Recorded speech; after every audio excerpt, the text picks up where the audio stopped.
What's good, you guys? Welcome back to another episode of For the Underdogs podcast. I hope this episode finds you well. So I was talking to my therapist a couple days ago, and she had asked me some questions, just kind of checking in on my well-being, my mental health, and just how I felt. And I told her that I was doing all right, and that I had found myself leaning into journaling more as we've headed into like the cooler months of the year, the winter months. And I don't know about you guys, but for me, the last quarter of the year, it's always filled with so many different emotions, good and bad. You have the holidays, and for some people, the holidays can bring about different stressors, the pressure of Christmas, Thanksgiving, all of these things that we kind of celebrate, but they've become these high pressure holidays for a lot of people. And with that comes expectations and heaviness and family gatherings, different family dynamics that you have to navigate throughout your own particular situation. And then you just have the colder weather, there's more gloomy days, which may not affect you. I know that it does affect me in some sort. I do love seeing the sun. Like it does something for my mental when it's warm outside and it's sunny outside, because it's just a good feeling. But it plays into my mood when you have the gloomier days and the rainy days. And don't get me wrong, I do love a good rainy day here and there, but during the last quarter of the year, we just typically have more of them. On the flip side of it, since it is the last quarter of the year, we're also approaching a new year. And for me, what that brings about is reflection. What did I do this year that I said I would do? What didn't I do that I said I would do? And where did I fall short, if I have fallen short? And where did I succeed? Those are kind of questions that I ask myself. What can I be better at? Like, as the year comes to an end, I'm kind of just playing those questions throughout my mind as we gear up into heading into a new year. And it can be draining sometimes. And I think it's the football in me, always kind of self-evaluating and things like that. But I do love going through that process, because it holds me accountable at the end of the day. When I think about what I did, what I didn't do, what I could be better at, those are things that just hold me accountable. But it definitely brings up different emotions as you are filtering through those questions. And I say all that to say that she made a good point in saying that certain things are seasonal. When you do have these type of months that you feel like you need to express yourself more, journaling is a good way to kind of be proactive in that sense. And, in the summer months, we're outside, we're interacting more often, we're expressing ourselves just because the weather is nice and everyone's out, doing their thing. But during the winter, I feel like people just tend to be a little more reserved. And I know I definitely am at my core. When it starts to get cooler outside and we head into holiday season, I become a little more reserved, just naturally. It's not a good or bad thing. I don't think it's a bad thing at all. That's just how I am. But that can leave you feeling that pressure or that emotion to want to express yourself if you are kind of reserved during this last quarter of the year. So journaling does that for me. It's a stress reliever for me. It allows me to practice my mindfulness in a different way. And it just allows me to get things off of my mind. I find a lot of times when I'm looking for answers in certain situations, journaling allows me to problem solve faster. Just the process of getting things out on paper makes a huge difference to me. So research actually shows that journaling can help reduce symptoms of anxiety, depression, and improve memory, even boost our immune system. And I know that, you're probably wondering, how does journaling boosts my immune system. Well, if you reduce stress on the body and the mind, then there you have it.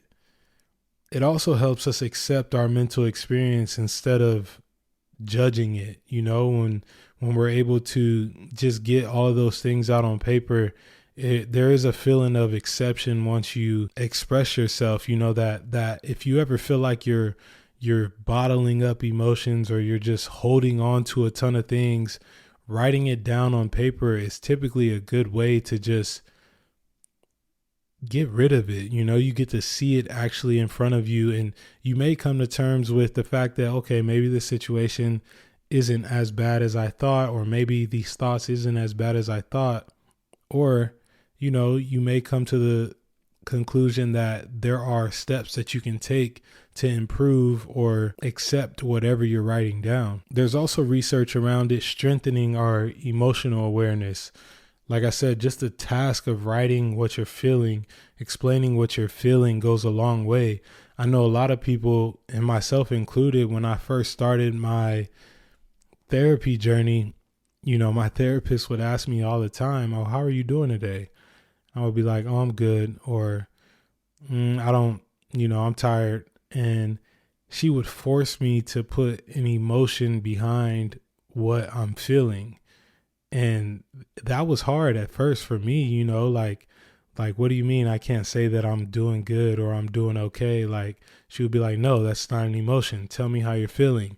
Until I actually got it right, that, oh, I'm feeling sad, or I'm feeling happy, I'm feeling excited, I'm feeling emotional, whatever the case may be. Like, those are actual emotions that you can write down on paper to kind of better understand your emotional awareness and where you are within your mind. I want to give you guys some different types of journaling techniques, and there's a ton of them that I could name off. There's at least 20, 30 different types, and I'm sure there's more than that.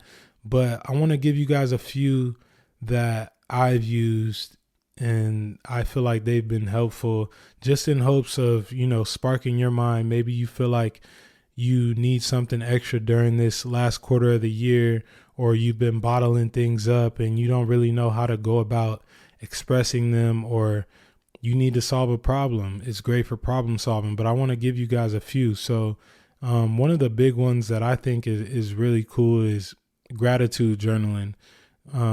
Within this last quarter of the year, there can be a lot of misconceptions on being grateful for what you do have, because it is the holiday season and you get to see people with their families, and everyone's showing off that type of love, and some people may not have that dynamic.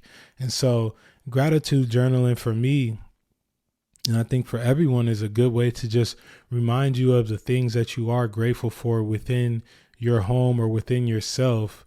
I think that's a huge technique that we should take advantage of, gratitude journaling. Just writing down what you're grateful for, writing down what you're appreciative for. That sense of gratitude goes a long way. The next one I want to share is reflective journaling. And it is exactly what it says it is. You're reflecting on experiences, things that have happened. Like, it just gives you a better understanding sometimes. If you have moments, and I know I definitely have had these moments of kind of thinking about a situation that played out a certain way, and I don't really have the answers to why. Reflective journaling is a good way to just, maybe you come across that answer in your journaling process, but you're writing down the experience, or, the situation that outplayed, and your point of view as to what you saw or what you remember. And that's just a good way to reflect. And it doesn't have to be a negative situation. It could be something great, something positive, like just having that feeling of emotion, experiencing that emotion all over again from a great memory you have. You want to reflect on that and kind of bask in that one more time. Reflective journaling is a good way to do that. The next one I would say that I use a ton is mindfulness journaling. And to me, mindfulness journaling is super powerful, just in a sense of you're just describing your surroundings, like it's a good way to be present. It's almost like nature journaling.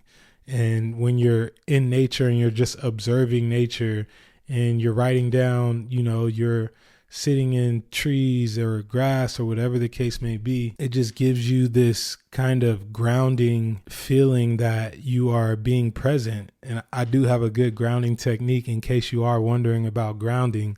This is just something that I picked up on throughout therapy, but it's 5 things you can see, 4 things you can touch, 3 things you can hear, 2 things you can smell, and 1 thing you can taste. If you ever find yourself like in a situation where you don't feel present, or you feel like things are kind of moving a little too fast for you, like that's a good way to bring yourself back to where your feet actually are. Again, it's 5 things you can see.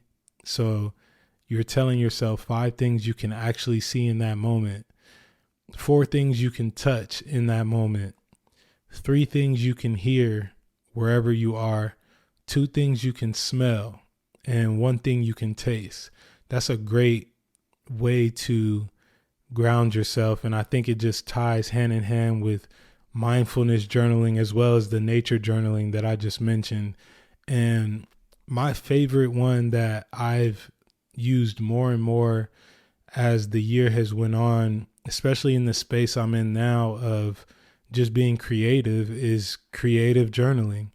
And that's when you're just, whatever comes to mind from a creative standpoint, you write it down, and for me, sometimes it's in my phone. Sometimes I'm not around a pen and paper to where I can jot it down, but sometimes it's in my phone. And if I have a creative idea, I have an idea about a podcast episode or, music, or just a cool idea, something that I think is dope, like creative journaling is a good way to get it down. So obviously you don't forget, because sometimes we do forget our great ideas, but also it allows you to elaborate more on whatever you're being creative around. And in that moment, it's like a muscle memory thing. The more you build that muscle, the more creative you get. And that's a fulfilling thing at the end of the day. If you ask me, like when you think of something and then you write it down and then you put it into action, like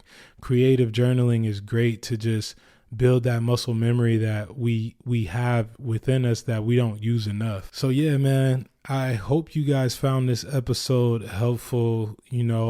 As I said before, I think that journaling can take us a long way in the grand scheme of things, because it does have so much to do with emotional awareness and mindfulness and being present and just taking a second to really appreciate where we are. And there's so many benefits from it, from the problem solving to the expressing ourselves, all of those things that I feel like we don't do enough sometimes. And given the time of the year that we're in, I just feel like the benefit from it is so great. And I wanted to share that with you guys, because I know that there's somebody out there that, is going to go through this last quarter of the year, and they're going to feel that pressure, or, feel like they want to express themselves. And that's something that you can lean on to just give yourself that peace of mind and give yourself that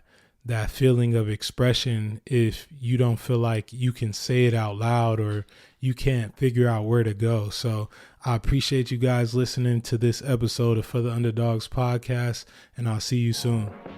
Yeah, for the underdogs, I'm an underdog. I've been through it all. I could never fall. I stand tall. I'll be on the